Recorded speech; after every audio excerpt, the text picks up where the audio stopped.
বেগম সাহাবা এই এতে রঞ্জ করে এবং বলার বাইরে তার ফিটুর ভাঙা করিয়ে আমি যেতে চাকা আমি নাকি সেই বুঝে উঠতে পারছি না তো না কখনো বললো না জানি মিথ্যা তুমি আমার পথের কাটা পরিষ্কার করে আমার কোশ্চেন যেমন যাবো না আমি চেষ্টার গুরু তোমার মতো একটি বেকুবের হাতে আমার এত বড় দায়িত্বটা তুলে দেওয়া ওইটা ভালো লাগছে কি তাহলে বলবো বিশ্বাস করতে পারছি না জালিমকা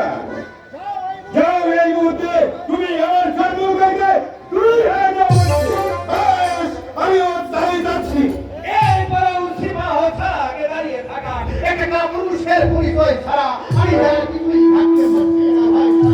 এটি হুসেন ইমারত তুমি এখানে সাহেব হয়তো ভাবতে পারিনি আমি এ সময় শিকারি থেকে ফিরে আসবো তাই হয়তো হুসেন ইমারত খোদ ভাই সাহেব আফসোস কারণ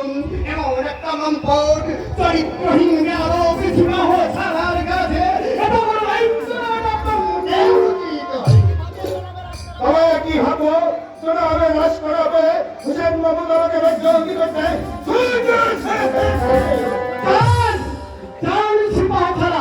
আপনার মতো একজন চরিত্রহীন লম্পট ব্যাপক সিপাহ ছাড়াকে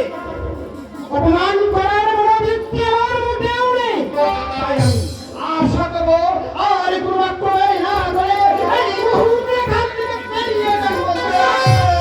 আমিও শিবহ সালাত জালিম খা এই বেতৌদি রাবাবি এই নারী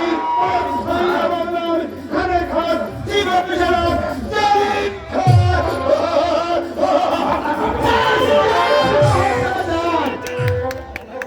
বলুন ভাই সাহেব এ চক্রান্তের অর্থ কি